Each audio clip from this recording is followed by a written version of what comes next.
이사야서 21장 11절, 12절에 있는 말씀 두 구절만 보도록 하겠습니다.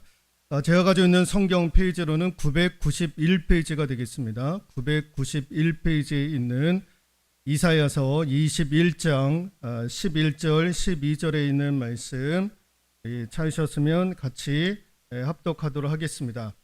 두마에 관한 경고라. 사람이 세일에서 나를 부르되 파수꾼이여 밤이 어떻게 되었느냐? 파수꾼이여 밤이 어떻게 되었느냐? 파수꾼이 이르되 아침이 오나니 밤도 오리라. 네가 물으려거든 물으라. 너희는 돌아올지니라 하더라. 아멘. 예.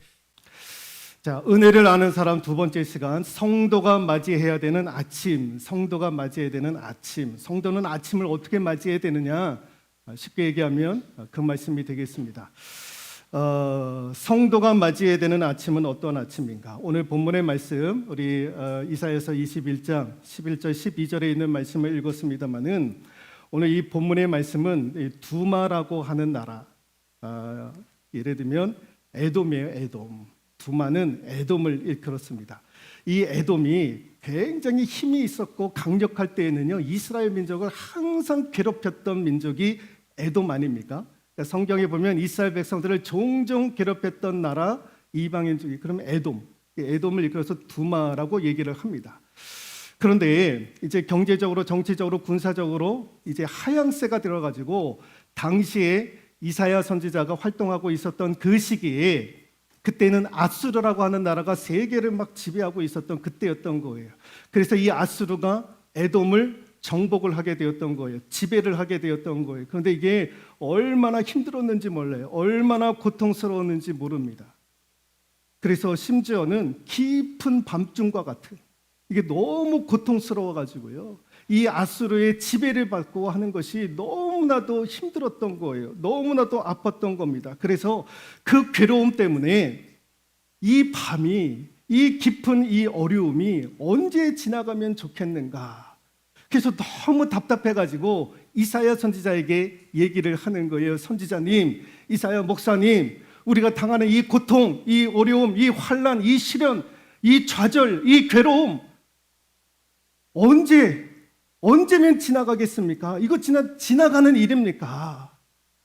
그러면서 질문을 던지는 거에 그들의 시련, 그들의 아픔, 좌절이 고스란히 담겨져 있는데 11절이 물어보는 거예요. 이사야 선지자에게.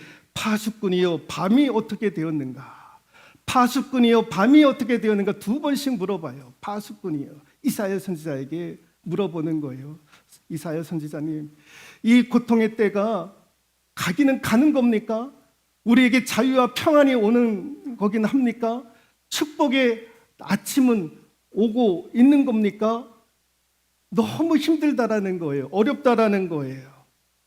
여러분, 욥기서를 보면 욥이 얼마나 고통이 심했는지 그가 이런 얘기를 해요. 욥기 30장 16절에 이제는 내 생명이 내 속에서 녹으니 환난 날이 나를 사로잡음이라. 예, 7 자녀들이 하루아침에 목숨을 잃고 재산도 날아가고 부인도 도망치고, 예, 하루아침에 그 짓꼴이 나는 거예요. 이게 감당하기가 어려웠던 거예요. 그래서 환난이 나를 사로잡다. 나를 사로잡다. 이 표현은요, 마치 이런 거예요. 경찰이 죄 지은 사람을 붙잡아가지고 수갑을 채우고 끌고 가듯이 그렇게 환난이 나를 체포했다라는 거예요. 체포했다. 근데 그게 얼마나 힘든지 뼈가 녹아질 지경이었다라는 거예요. 힘들었다라는 거예요. 극복하기가 너무너무 어려웠다라는 거예요. 여러분, 우리가 인생을 살아갈 때에 그런 날이 찾아오는 거예요. 뼈가 녹을 정도로 어려움과 힘듦과 고통이 경제적으로, 또 몸의 질병으로 말미암아 생각지도 못했던 그 일들로 말미암아 우리가 뼈가 녹을 정도의 그런 어려움의 시간들을 보낼 때가 있는 거예요. 그때 우리가 생각을 하는 거예요. 도대체 이 고난과 환난은 언제쯤 끝이 나는가? 언제쯤 끝이 나는가? 네, 앞으로 우리의 미래는 어떻게 될 것인가? 고민하는 거예요. 여러분, 군 생활하신 분들은 잘 아시겠지만은 군 복무를 하다 보면은요 보초를 쓸 때가 있어요. 예, 보초를 쓸 때가 밤새 보초를 쓰는 거예요. 그 보초 쓰다가 무슨 생각을 하냐? 빨리 이 시간이 지났으면 좋겠다. 그런 마음이 가득 차 있어요. 예, 빨리 이 시간이 지나고 들어가서 좀 쉬었으면 좋겠다. 그러니까 여러분, 우리가 뼈가 녹을 정도의 고통과 어려움과 환난과 그런 고난의 때를 보내게 되면 무슨 생각이 드느냐? 빨리 좀 지나갔으면 좋겠다. 빨리 지나갔으면 좋겠다. 그런 생각들이 드는 거예요. 그래서 이 이야기를 듣고 이사야 선지자가 뭐라고 얘기를 하면 12절에 파수꾼이 이르되 아침이 오나니, 아침이 온다라는 거예요. 아침이 온다. 아침은 온다라는 거예요. 이게 그렇게 기쁜 소식이 아닐 수가 없는 거예요. 뼈가 녹을 정도의 어려움과 고통의 시간들을 보내고 있는데 이사야 선지자가 얘기를 하는 거예요. 아침은 오더라. 그러니까 이게 얼마나 희망이 되고 기쁨의 소식이 되는지 모르는 거예요. 오늘 경제적인 어려움 가운데 또 질병 가운데 거하고 있는 분들, 그 외 고통 가운데 거하고 있는 분들에게 하나님께서 여러분에게 주시는 메시지가 아침은 오더라. 아침은 오더라. 이 말씀이 우리에게 위로의 말씀, 소망이 되어지시기를 부탁드리도록 하겠습니다. 같이 한번 읽어볼까요? 세상은 아침으로 시작하여 저녁으로 돌진합니다. 하나님의 원리는 저녁으로 시작하여 아침으로 돌진을 하는 거예요. 세상은 아침으로 시작합니다. 힘있게 시작을 하는 거예요. 그런데 저녁으로 돌진하는 거예요. 저녁은 밤인 거예요. 좌절이 있는 거예요. 어려움이 있는 거예요. 내 힘과 인간의 능력으로 어떻게 할 수 없는 그 시간으로 돌진하는 것이 세상의 시간인 거예요. 그런데 하나님의 원리는 그렇지 않는 거예요. 반대가 되는 거예요. 저녁으로 시작해서 아침으로 돌진해 가는 거예요. 아침으로 돌진해 가는 거. 여러분, 창세기 1장을 보면은요, 땅이 혼돈하고 공허하여 흑암이 깊음 위에 있나니, 세상은 그랬던 거예요. 혼돈하고 공허하고 흑암이 있었던 것이 이 세상이었던 거예요. 그런데 그 다음 구절에 빛이 있으라 하매 빛이 있었고, 하나님이 한마디 하시는 거예요. 빛이 있으라. 그러니까요, 어둠이 떠나가는 거예요. 공허함이 떠나가는 거예요. 혼돈이 떠나가는 거예요. 우리 하나님이 한 말씀 하시면 되는 거예요. 빛이 있으라. 그리고 그 다음에 바로 이어서 나오는 말씀이 저녁이 되고 아침이 되니. 저녁이 되고 아침이 되니. 성경은 이렇게 시작을 하는 거예요. 저녁이 되고 아침이 되니. 인생의 역전, 반전의 인생이 기다리고 있다라는 거예요. 이 말씀이 무슨 말씀이냐? 지금 가난하다고 내일도 가난한 것이 아니다라는 거예요. 지금 병들었다고 내일도 병드는 것이 아니다라는 것입니다. 지금 실패했다고 해도 내일 실패하는 것 아니다라는 거예요. 저녁이 되고 아침이 되니. 네? 아침은 오는 거예요. 아침. 빛이 있으다. 하나님 한번 그렇게 말씀하시면 어둠이 다 떠나가는 거죠. 그래서 성도들이 맞이하는 아침은 어떤 아침이냐? 같이 한번 읽어볼까요? 도리어의 믿음을 갖고 맞이하는 아침이어야 한다라는 거예요. 한 번 더 읽어볼까요? 도리어의 믿음을 갖고 맞이하는 아침이어야 한다라는 것입니다. 이게 무슨 말씀이냐? 여러분, 이 사고하고 사건이라고 하는 단어가 있습니다.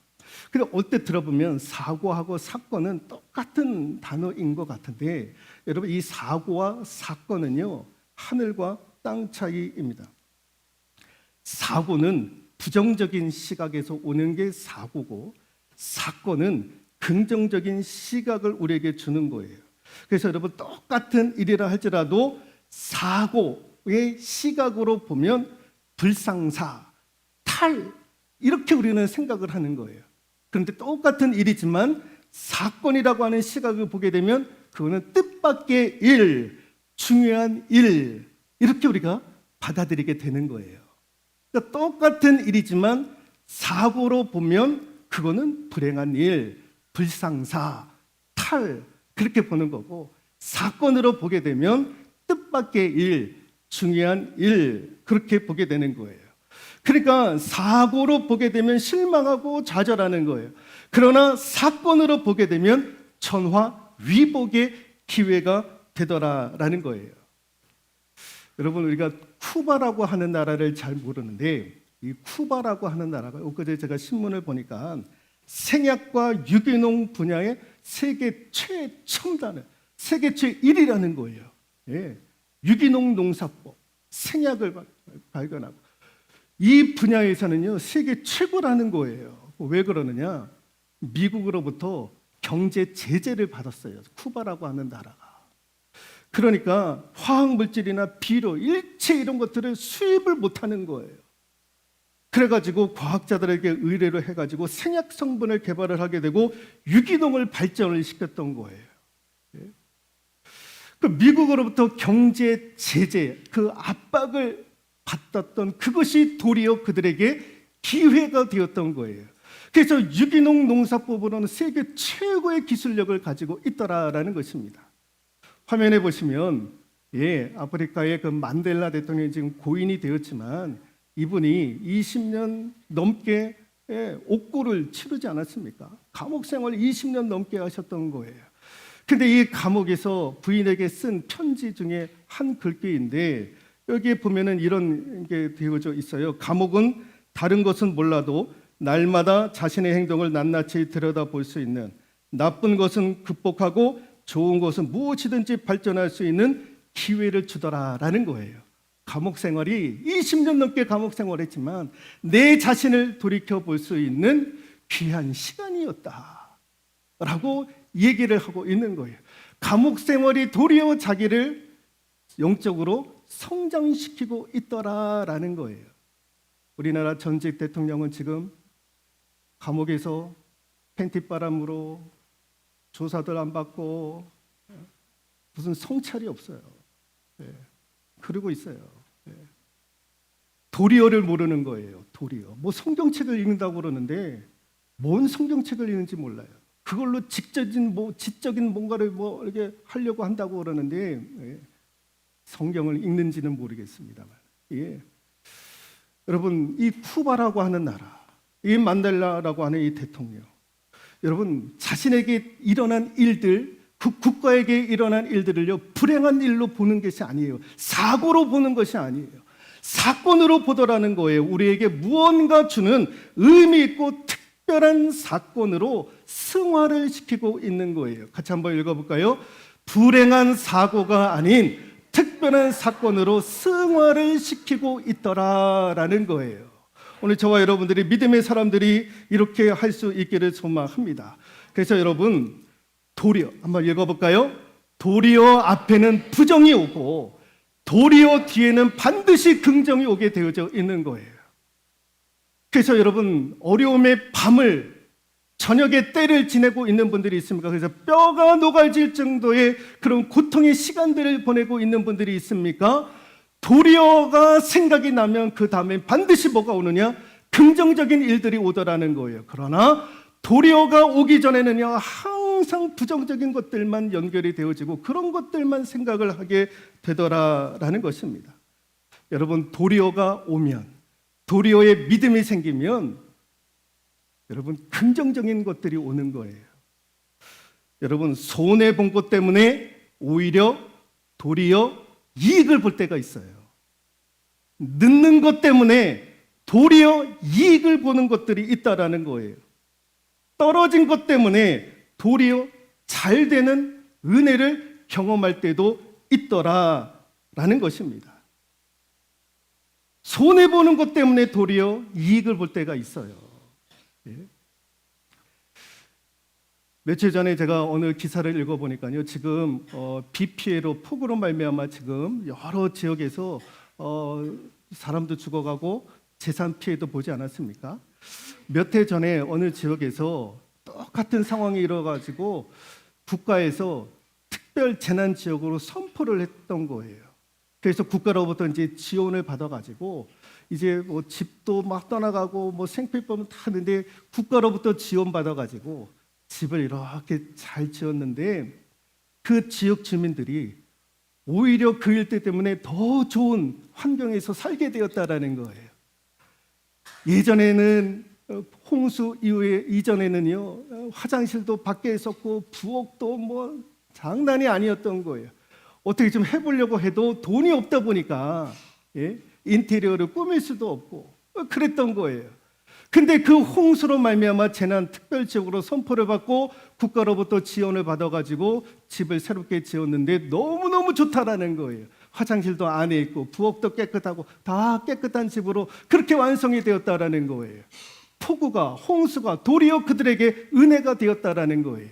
때로는 손해보는 것이, 때로는 그것이 우리에게 도움이 되고 은혜가 되고 유익이 될 때가 있더라라는 것입니다. 사도 바울이 고린도후서 12장 8절에서 9절에 이렇게 고백을 하고 있는데 한번 읽어볼까요? 조금 깁니다마는 이것이 내게서 떠나가기 위하여 내가 3번 주께 간구하였더니 나에게 이르시기를 내 은혜가 내게 족하도다. 이는 내 능력이 약한 데서 온전하여 짐이라 하신지라.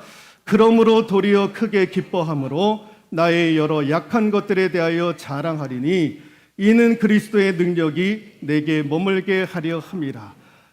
사도 바울도 육체의 질병이 있었던 거예요. 오늘 여러분 우리도 질병이 떡하니 오면 고쳐달라고 하나님 앞에 구하고 간구하고 심지어는 금식 기도까지 하지 않습니까? 여러분 사도 바울은 병든 자를 고쳐주었던 능력이 사도였던 거예요.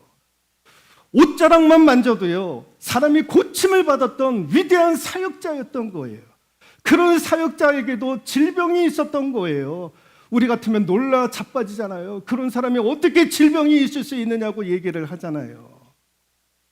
근데 사도 바울도 고칠 수 없었던 질병이 있었던 거예요. 그거 하나님 앞에 3번씩이나 사도 바울도 고쳐달라 고백했음에도 불구하고 하나님이 고쳐주지 아니하셨던 거예요. 그런데 도리어 그 질병으로 말미암아 내가 예수 그리스도의 능력을 의지하게 되었더라라고 사도 바울이 고백을 하고 있는 거예요.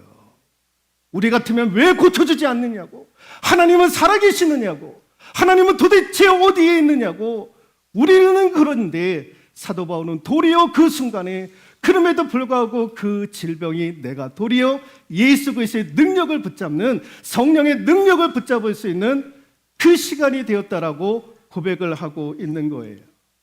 요셉을 보십시오.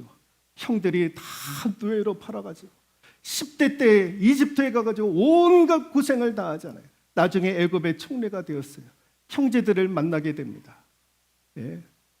니들이 나 이렇게 버렸지.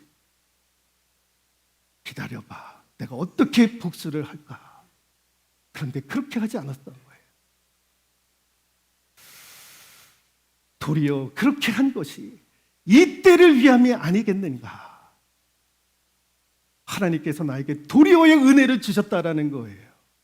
형들이 나를 팔았는데 도리어 그것이 나에게 은혜의 사건이 되었다라는 거예요. 오늘날 우리 가족들을 다 살리려고 하나님께서 도리어의 은혜를 나에게, 우리 가족들에게 허락해 주셨다라는 거예요.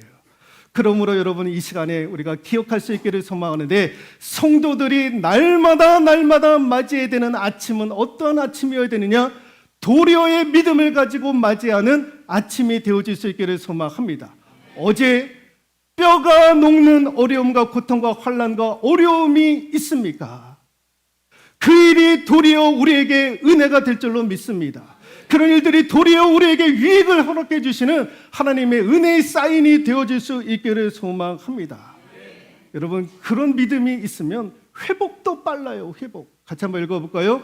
도리어의 믿음을 가지고 있으면 회복 탄력성에도 유익을 주더라라는 거예요. 도리어의 믿음을 가지고 있는 분들이 아침을 맞이할 때에 기운차게 맞이하게 되는 거예요. 도리어의 믿음이 없는 분들은 오늘 아침에 일어날 때도 아이고 어떡하냐 이러고 일어나는데, 도리어의 믿음을 가지고 있는 분들은요 어제 비록 해결된 것 아무것도 없어도 기대하고 소망하면서 벌떡벌떡 일어나면서 아침을 맞이하게 되더라라는 것입니다. 미라클 모닝이라고 하는 책이 있습니다. 그 책을 읽어보면 하루를 결정짓는 최고의 시간은 무엇이냐? 하루의 기분을 좌우지하는 것은 기상 후 1시간 동안의 생각이더라라는 거예요. 하루를 어떻게 보낼 것이냐? 하루를 최고의 시간으로 보낼 것이냐? 그렇지 않게 보낼 것이냐? 팁을 주는 거예요, 팁을. 일어날 때 기상 후 1시간 동안의 생각이 그 하루를 좌우하더라라는 거예요. 그래서 이 책에서는 뭐라고 얘기를 하냐? 새로운 하루가 주어졌으니 소망을 갖고 시작을 하라는 거예요. 기대하며 하루를 시작하라라는 것입니다. 영적으로 이것을 해석을 하면 이런 거죠. 하나님께서 오늘 나에게 새로운 은혜를 주실 것이다. 복된 일들을 하나님께서 허락해 주실 것이다. 내가 예기치 못하고 생각하지도 못했던 그 길로 하나님께서 인도해 가실 것이다. 나는 여전히 내 문제를 풀지 못하고 이 아침을 맞이했지만 우리 하나님께서 다 합력하여 선을 이루는 길로 오늘 아침도 인도해 가실 것이다. 그러면서 기상을 하는 거예요. 그러면서 그 아침을 맞이하게 되는 거죠. 여러분, 이런 아침을 맞이하는 사람들이 누구냐? 오늘 12절의 하반부에 보시면 너는 돌아가라 라는 거예요. 너희는 돌아오라, 돌아오라 라는 거죠. 자, 같이 한번 읽어볼까요? 하나님께 붙으라 라는 거예요. 너희는 돌아오라. 이사야 선지자가 에돔 족속에게 너희들이 이런 아침을 맞이하려면 너희는 돌아오라, 돌아오라. 누구에게? 하나님께로. 하나님께로 돌아오라는 거예요. 그게 무슨 뜻이냐? 하나님께 붙어 있으면 된다라는 거예요. 하나님께 붙어 있으면 도리어의 아침을 맞이할 수 있더라라는 것입니다. 붙어 있지 않음이 문제라는 거예요. 붙어 있으면 된다라는 거예요. 제인 구달이라고 하는 여성분이 이분이 이제 그 침팬지하고 굉장히 친밀한 교감을 가졌던 분이기도 합니다. 제인 구달이 쓴 독수리와 굴뚝새라고 하는 이 동화 같은 책이 하나가 있습니다. 이 책에 보면은요, 동화예요, 동화. 이 땅에 있는 모든 새들이 한꺼번에 모여가지고 대회를 열어요. 그 무슨 대회냐? 하늘을 향해서 최고 높이로 누가 먼저 1등을 하면서 높이 날아가는가. 그 시합을 하게 되었던 거예요. 근데 그 시합에서 누가 이기느냐? 독수리가 이기는 거예요. 그 시합을 할 때마다 독수리가 1등을 차지하는 거예요. 이 굴뚝새가, 조그만 새가 이 대회에 참여를 해보니까 도대체 저놈의 독수리를 이길 수가 없는 거예요. 더 높게 날고 싶은데 꿈은 있는데 비전은 있는데 이게 안 되는 거예요. 독수리를 이길 수가 없었던 거예요. 어느 날 똑같은 대회가 치러지는데 이 독수리 한 마리가 또 1등을 하는 거예요. 그러면서 저 상공에서 자기를 자랑을 하면서 막 세리머니를 하는 거예요. 그런데 그 등짝에서 굴뚝새가 화끈히 날아오르는 거예요. 굴뚝새가 독수리보다 더 높은 곳에서 오르게 되었던 거예요. 그리고 더 높은 곳에서 본인이 올라가고 싶었던 그곳에서 세상을 바라보는 거예요. 굴뚝새가. 여러분, 굴뚝새가 독수리에 의지하지 않았더라면 그 높은 상공에 올라갈 수 있었겠습니까? 없었죠. 독수리에 붙어 있으니까 그 높은 곳에 올라갈 수 있었던 거예요. 여러분, 마찬가지입니다. 우리는 능력이 없어요. 우리는 어제의 그 고통스러운 그 일들 해결할 수가 없는 거예요. 연약하고 부족하고 해결할 능력이 없는 굴뚝새와도 같은 것이 저와 여러분들의 모습 아닙니까?